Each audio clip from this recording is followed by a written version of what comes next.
Welcome to Hochoka Podcast. Some tout the elegance of simplicity, and nowadays it seems everyone is talking about ikigai, the Japanese word become buzzword for purpose. It is said to be the secret to a long and happy life, but it's been more than a decade since Joseph Marshall III drew on centuries-old Lakota wisdom to write about simplicity and purpose as characteristics of a life well lived. Hello, Mitaki Api, and welcome to Hochoka, here at the center of St. Joseph's Indian School's campus. I'm Scott Wooster, today's Hochoka host. Joseph Marshall III is a frequent Hochoka guest. Today we continue the conversation begun earlier on lessons in resilience from the bow and arrow. Joseph, always wonderful to have you here. Great to be here again. We're going to go with parts 2 and 3. First part we talked about transformation. Right. Let's go with simplicity and purpose this time. Okay. And we'll just start with simplicity. And sure. Can you share a story about simplicity? Sure. One of the stories that I liked as a child and heard a couple of times was a story of a scout, a warrior scout. And scouts were a different class of warrior. They were the kind who went, scouting into sometimes enemy territory to see what the other people were doing, and they cultivated the art of stalking and hiding, and they became very good. Mm-hmm. Some of them. So they were different kind of warrior, and there was one whose name was Brings the Lance. Wahukizeki Agali is the Lakota way of saying it, brings the lance. Mm-hmm. And he earned that name because he went into the village of a group of enemies and stole their ceremonial lance and brought it home. Mm-hmm. So that's where he earned the name. Nice. And he was good at what he did. Mm-hmm. So good that other young warriors came to want to learn from him. And one day, a young man came and wanted to learn and asked Bring the Lance, who was a formidable man, a very imposing-looking man, said, "Where did you learn to be such a great scout?" Because being that level of a scout meant he had to have a lot of not only physical skill, but a lot of courage and so forth. And Brings the Lance said to the young man, "I learned it from my grandmother," which, of course, was not the answer the young warrior was expecting to hear. Yeah. And he wondered why. And so the Bring the Lance explained to him that he was essentially a grandma's boy. He grew up, being with his grandmother. And because of that, he learned a lot. And he learned because of one experience where he and his grandmother were stranded on the other side of a river after a flood. And even though they didn't have much with them, his grandmother drew on her extensive knowledge and experience for them to survive for 3-4 days away from everybody else. She knew how to build a fire. She knew how to build a shelter real quickly. Mm-hmm. She knew how to make sure they were comfortable and pick berries and so forth. So they were okay. The boy was worried that, away from the village, they would be in danger of animals and so forth. But it didn't turn out that way, just because of what his grandmother knew. Mm-hmm. So as he grew up, then he knew that those simple things are the best way to probably be a good person and to live life. And out of that, there was a lesson he learned that in order to be a good scout, the less you carry with you, the faster you can move, the better you can hide and be a good scout. And that sort of, translates into what we can be in life or should be in life too. Simplicity is okay. Mm-hmm. We don't need to have a big burden. We don't need to be complicated. We need to be as simple as possible in order to get by. Mm-hmm.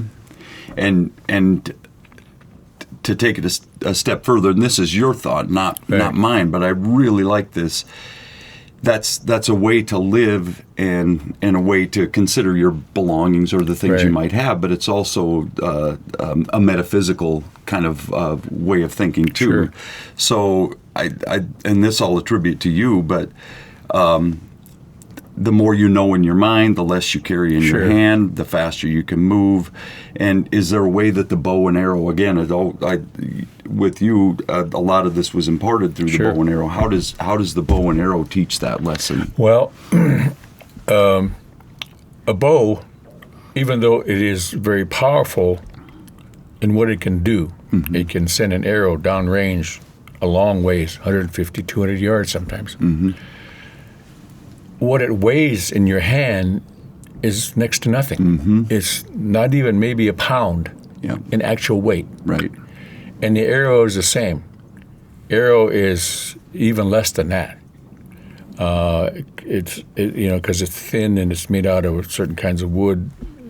So when you have that kind of a physical weight, you could, that's next to nothing. You can move fast, and that's what Brings the Lance was trying to tell the young man. The more you know, it's not necessary to carry everything in your hand, because what you know is in your head and in your heart, and you don't need anything else. And conversely, if you know how to make a bow and arrow, the bow is always with you, whether you have one in your hand or not. And there are stories of people being stranded or losing their weapons in the old days, and because they knew how to make them, they just took the time to find the materials and make what they needed. So knowledge doesn't weigh anything. Right. So you can take it with you wherever you go. Life can be very complicated, but that doesn't mean that we have to approach it in complicated ways. No. How did your grandfather, what story did he tell you to drive that point home to you? Well, he told me a lot of stories, but there were times when he seemed to be able to sort of condense and simplify a lesson. And I remember once where he was talking about life, and he cleared a space on the ground and drew a circle in the dirt.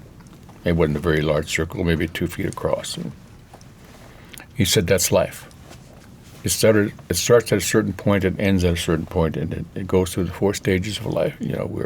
We're children, we're adults, we're old age, and then we finish our journey. And that's in a circle.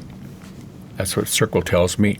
And then he drew 2 lines in across intersect the circle, and he said, "These are the 2 roads of life. These are the 2 choices." One he called the red road, and one he called the black road. The red road was the hard road. The black road was the easy road. The easy road is where you do the things that are easy. You don't gain anything by that. You make choices that are easy for you to do, but you don't learn anything, you don't develop character, you don't gain anything by making the easy choice. Whereas on the red road or the hard road, you develop experience, you develop character, because adversity helps you to be strong. And he said, one road is good, one road is bad. But what struck me later on was that he didn't say you have to follow the red road or you have to follow the black road. He said the choice is yours. You make the choice. Yeah. Whatever choice you make is how you will come out at the end. Right. If you rely on the easy way, then you're not going to learn anything. You're not going to gain any experience. You're not going to develop character. But the simplest lesson that he imparted from that is, whatever you decide, there will always be consequences. You can say what you want, you can do what you want, you can think what you want, but there will be consequences to all of those things later on. So just using that simple symbol of the circle, essentially the medicine wheel, which is a sacred symbol to us, he explained essentially just in a few words what life is all about. Yeah. Absolutely. And the red road they're both transformative, but the red road is character building, transformative way I would think of it. Let's take a shift and go from simplicity to purpose now. Okay. There's a lot that's been written about, and again, we go back to buzzwords and we talk about the purpose-driven life, Sure. or the Japanese philosophy of Yes. ikigai, right? Right. Or the French saying raison d'être, right? But in your writing about it, you said it in the context of the bow, and it's as old as time, right? Right. With the Lakota people, it's Right. as old as the land that we Yes. have, that we're in right now, that we have the honor to be in. You talk about the bow, the arrow, a wedding ceremony, and it takes on an added depth and beauty, I think. Can you explain that story? Yeah. A bow is a very beautiful thing to look at, to me anyway. It's a bent stick on a string, and to me it resembles the new moon, especially when you draw it back. And it takes a lot of skill and a lot of time to fashion a stave into that, what I call a work of art, but also a very powerful thing. And we use it to hunt, to get food for our family. We use it against our enemies to defend our families. So it serves a very, necessary purpose in that. It has two personas: Yeah. the defender and the provider. And the arrow, it needs to be as straight as possible. And in the same way, it takes a lot of skill to make that arrow, because there are more components to the arrow. There are more parts to the arrow than you are even to the bow. Okay. Yeah, there's the point, Yep.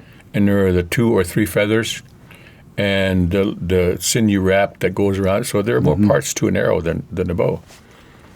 But the one thing that we don't always think about, without the arrow, the bow is useless. It can be as beautiful and as powerful as we want to make it, but unless it has an arrow, it is not serving its purpose. Conversely, the arrow can be as straight can be. It can be as beautiful as you want to make it, but without the bow, it cannot fulfill its purpose. So to me, that what defines the concept of purpose. We have to have a reason. We have to have a purpose, and sometimes we have to be part of something else in order to achieve our purpose. Yeah. So when a young couple were married, and the community agreed that they could be married, and the families agreed, then someone, usually an old person, will talk about the bow and the arrow. That without one, the others doesn't have a purpose. Right. Together, it's a whole different story. Absolutely. Together, they're one whole. Yeah. And that's a perfect metaphor for marriage. If you were to talk about your purpose in life, I'm sure you've reflected on that from time to time. Right. What's if you're the bow, what's the arrow, or vice versa, or how does that work? I think that, I learned to like stories early on, just by listening to them and hearing stories from all sorts of people. And all those people were elders, or certainly were older than I was at the time. And they were all really exquisite storytellers. Each of them had a way of telling stories that really put you in the moment. And that was my entertainment as a young child. That was the way I learned about not only those people who were telling stories, but life, as it were. And I grew up admiring those people. They were my grandparents, or my grandparents' relatives, and other people who had, been part of my early life. I admired them. I respected them, and I wanted to be like them. And I learned a lot of stories listening in that context.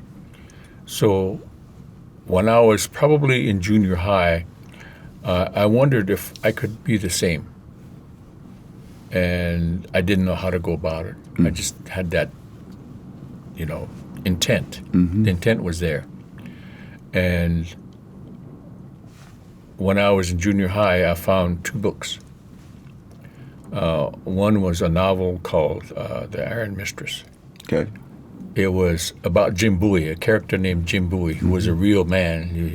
He fought and died at the Alamo, but he allegedly found a meteorite, and from that meteorite, he had a knife made called the Bowie knife. Yeah. So that story was about his life. But it was really well written. Yeah. And then at a rummage sale, I found a book called My People, the Sioux by Luther Standing Bear. Mm-hmm. And so I read them both and over and over and over again. And I realized this was a way of telling stories. And when I looked around in high school, the elders who were telling the stories were mostly gone. And they were dying off, and there were not many others who were picking up that that ability. And I knew that probably the only other way to do that was to write. Mm-hmm. So I think that's at the point in high school where I thought maybe learning how to tell stories in that format would be a good thing. Right. I just didn't know how to go about it, how it would happen. As it turned out, I did go on to school, and I did major in English, which was a good thing for me to learn how to write, the mechanism of writing. And so that kept leading me closer and closer to what I thought my purpose in life would be. Mm-hmm. I knew I would never be as good a storyteller as all those old folks were, but I had to be as good as I could be in order, because the stories are the important things. Yeah. Not me, but the stories. Yeah. The stories had to go on. Right, yeah. So that's when I decided, well, especially after I wrote a short essay for a literature class, a composition class.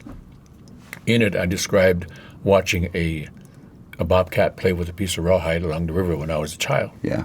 And the teacher said, an interesting story. And so that, it was a simple comment, but it was encouraging me to keep following it. But life sometimes gets in the way, and pursuing a career, I was a teacher and started raising a family. But the thought never went away. Mm-hmm. The thought that was there, that the stories had to be a part of my life because they were such an important part of my life as a child. Yeah. I wanted them to continue to be. So then at a certain point I sat down and started writing. Right. And you love the stories, and the passion is there to hear them, so that comes out with what you do, and that's the important part. Right. And I agree that the story, I can't remember how you said it exactly, but I think you said the story is what's important, not so much the teller. Right. The story is what has to go on. But if the teller can't tell the story well, you're done, right? You're going to lose. You're not going to have your audience. There has to be a certain amount of ability. Absolutely. Right. And I think it is a crime. That's a literal crime, but it's a shame that that oral storytelling tradition doesn't exist in the way that it used to, because I mean, it would have had to have come naturally for your ancestors, and probably mine too in their own way. But but I tend to think of it in the Lakota context right now. If you're in a teepee for an entire winter on the plains near Rosebud, you got a lot of time to tell some stories and share some things. Yeah, wintertime was storytelling time. Yeah, absolutely. Yeah, for sure. You end the lesson with a simple story about the blind arrow maker. Mm-hmm. Can you share that story with the audience? Well, in the old days, people had to be skilled enough to make everything that we needed, be it a robe, be it a piece of clothing, moccasins, tools, utensils, whatever. We had to make them. We couldn't go and buy them at a big box department store. Exactly, yeah. So everything had to be crafted, and everybody was taught how to do those things. Boys were taught, girls were taught, and by adults, and how to make those things that we needed in life. And that was especially true of a man who had to be a hunter, the provider, and protector, the warrior. Mm-hmm. He had to make his own weapons and tools. Mm-hmm. Every individual. So everybody made bows, everybody made arrows, everybody knew how to make shields and lances and war clubs and all those kind of things. knives, everything that we used, we all had to learn. But some people, understandably, could do something better than others. Mm-hmm. Somebody could make a bow better than others. So people went to that person to say, make a bow for me, and I'll give you a horse, and that kind of thing. There was a man who was very good at making arrows, but eventually he became blind. So he faced a moment in his life where it could have ended there. Mm-hmm. But he decided he was going to continue to make arrows because to him that was a simpler thing. So even after he was blind, he could feel things. Over time, he developed, he had even a more intricate level of skill in making arrows after he was blind because he relied totally on the sense of touch to do that. Mm-hmm. You know, he had to have somebody chip the arrowheads for him and split the feathers. But once that was done, then once the materials were at hand and he could access them, then he knew what to do because, you know, the skill that came from the sight transferred to his sense of touch. Yeah. And he made very exquisite arrows, even better than he did when he was sighted. Okay, yeah. So, you know, life can guide us to one purpose, but sometimes it makes a turn and guides us to another purpose in another way. Yeah. And to me, that's the lesson of the blind arrow maker. Right. You might lose your purpose, but you find it in a different way. Find it a different way. And life seems to have a way of knocking us off the road that, you know, that old line about make plans and watch God laugh and that type of thing. So, right. And it strikes me as you say that too, that you said some people had the talent of making those things and some people had talent in other. So everyone had their purpose. Tribal purpose. Right. You know, you do things in a certain way for your tribe, and it worked that way. Yeah, exactly. It's the way it's supposed to work. Right. Excellent. Good stuff again, Joseph. Great. And I appreciate having you here for the conversation. My pleasure. Thank you very much. Absolutely. And we thank our audience for joining us here at Ho-Chokeh at the center of St. Joseph's Indian School campus, where we talk about issues central to Native American education today. Until next time, stay centered.